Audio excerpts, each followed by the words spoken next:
basic introduction question would be, what is training and development? Yeah, probably you know that, what it is. Here's some definition, also put into context and comparison. Training and development, what's same, what's different, and why training and development is so important. So here, just to give you some general overview, there's different terms like human resource development, HRD, yeah, or then also specifically training and or development. So the idea is human resource development, or which includes training and development, yeah, looks also at different levels.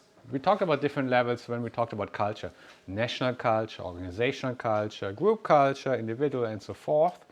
Yeah, likewise also when we think of HRD, we can think of these different levels. As a corporation, we look at the organization as a whole, yeah, the whole organization. Yeah, we can think also of organizational cultures, because organizational cultures can also be developed. Yeah, there's also some examples where companies intentionally try to change the culture. I'm not sure, I think we also briefly mentioned Deutsche Bank or investment banks in more general. Yeah, there was a major change in the global industry. Investment banking very much American influenced, profit orientation. That's also what then German banks try to imitate and to learn from. And then in response to the financial crisis in 2008, there was a major shift, again, away from the pure profit orientation, more towards other more general, more broader goals, sustainability and so forth. And that also initiated major changes in trying to implement different organization cultures. And that's also where then change management and also training development comes into play. Or we can think of group levels. It could be that we have different groups inside an organization. I gave you the example of Allianz, where I used to work, or where we have mathematicians, or those with a math or statistic background, those more with a general business background, yeah, and then also they have different groups inside organization, and they may also require different training because they have different objectives. I'll give you another example here in the region. We have Otto Bock. Have you heard of the company Otto Bock? Yeah, they produce prosthetics, yeah, so artificial legs, arms, and all kinds of extensions. And inside Otto Bock, you have many engineers who develop these prosthetics, but then you also have many business people with the marketing background, HR, and so forth. And they have different career goals. The company has different objectives with a different group of people, and then also you would develop them differently. You would have completely different training needs, and also training programs you offer then to the specific groups or segments of your labor force. Yeah, and that's the idea. And then, of course, on an individual level, we have different individuals, different aspirations. And some of you would aspire to become a senior manager, maybe CEO. Some of you just would like to have an easy life, just work enough to survive, or maybe become a global nomad or something else. And then you can set your own objectives, what you would like to learn. And also companies can set accordingly individualized training plans or development plans for different employees. And there's a major difference between training and development. Training is something more immediate, whereas development is more the long-term perspective. We offer one training for you today. Today, like now, we have this class or this lecture on training development. That's today, and then it's more on this long-term prospect, developing global leaders, which may take in an organization maybe 5 years, 6 years, or maybe even 10, 20 years. Some organizations that pursue more an internal promotion from within, it may take up to 20 years from entering a company to becoming one of the top managers of a company.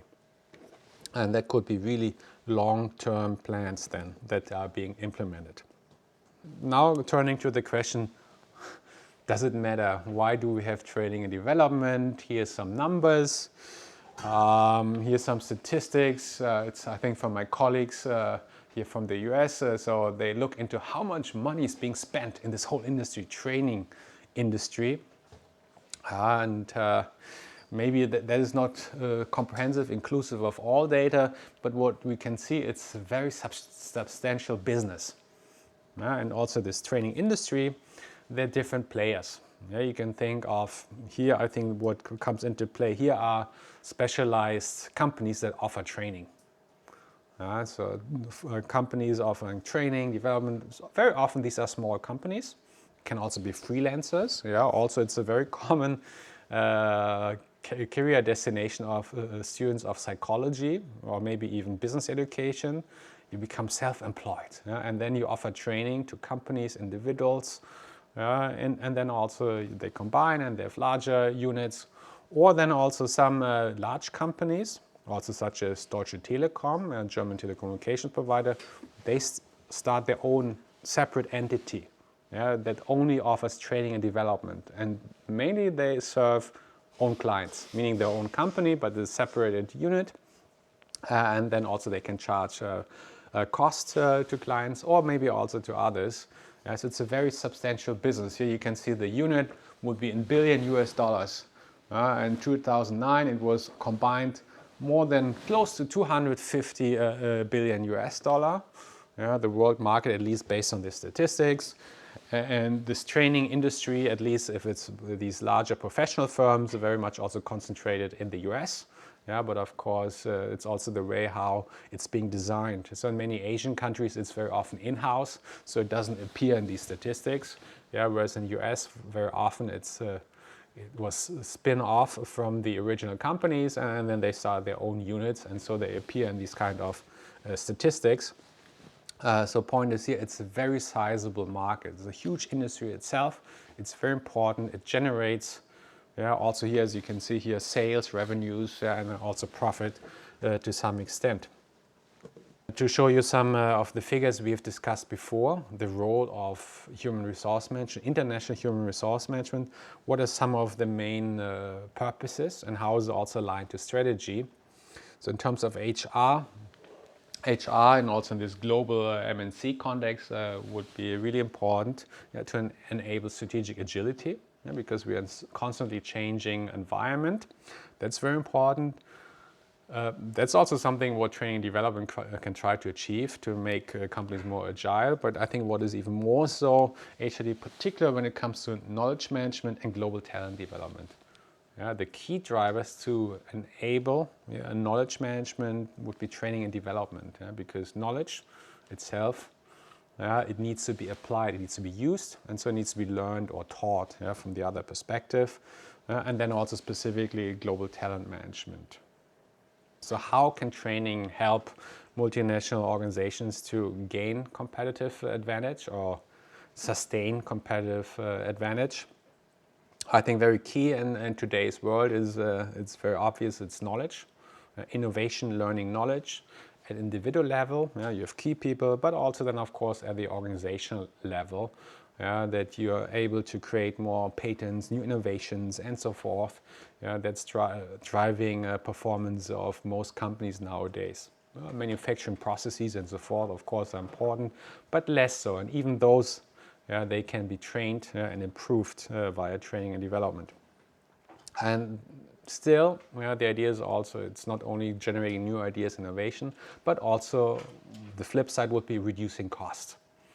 Reducing laying off people is one way, but also one way to deal with that is offering all kinds of training programs, retraining people, so then you don't need to hire new people, lay off people. So training can reduce the cost quite substantially through various means. Simply because you increase efficiencies. And in order to achieve that, you develop something or you recognize something in a foreign subsidiary and you transfer that knowledge. In order to transfer that knowledge, you need to transfer people, you need to train people, and that's exactly what then training and development is about. And the major other component, particularly for global HR or international human resource management, would be to build global talent. Think of any company that has more than 10,000 people or maybe even more than 2,000 or 3,000 people.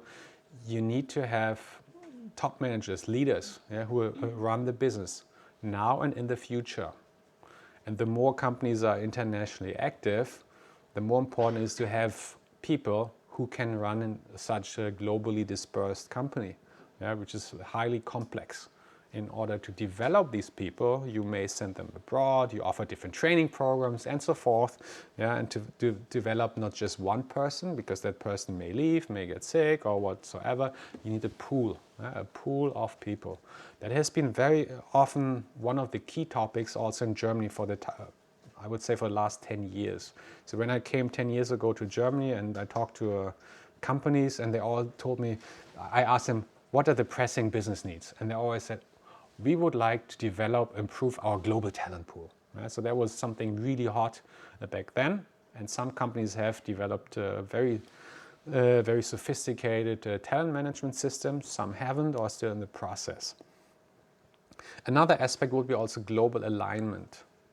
We talked global orientations, remember geocentric, polycentric, ethnocentric, or different global strategies. And then the idea is always how you coordinate these different units. Yeah, and we can have some formal control mechanisms, yeah, by numbers, financials, and so forth. And then we also have some informal control mechanisms, and that would mean because you have shared values, yeah, you have similar understandings. People, regardless where they are, where they're from, they know what is important for the organization. What does this organization stand for? And that needs to be also developed or instilled in people. Yeah, and that can be done through various means, yeah, such as you have onboarding programs, you have a very strong corporate culture, maybe you have job rotations, transfers, and so forth, yeah, all to instill and trying to have this informal global alignment. And then, of course, bottom line is also important, quality and customer satisfaction, which then also translates into business outcomes, particularly if you're in marketing. Yeah, that's what marketing research is very often about, quality and customer satisfaction.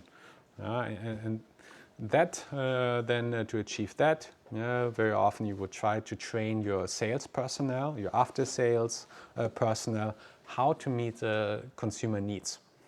Yeah, and that's a lot what you can also see if you just go to Göttingen downtown to any shop, that to what extent these custom service providers can meet your demands, and that can be trained.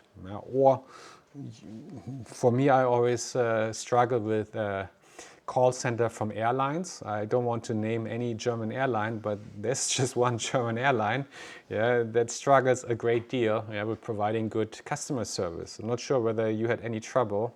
I was seriously affected recently because there were 2 strikes, and on both days of these strikes, I was supposed to fly and I couldn't. And then I tried to contact them, and which was almost impossible. And if then they couldn't really respond to my queries. Very frustrating. So very low customer satisfaction. That can be, of course, trained. And that's also a matter of outsourcing, offshoring, staffing. We talked about this before. But then no matter offshoring, outsourcing or insourcing to provide certain quality. And that's a matter also here of training, what's today's topic. So these are some of the main ways how training and development can contribute to competitive advantage of an organization. So in conclusion, human resource development training is extremely important for helping to achieving these different objectives.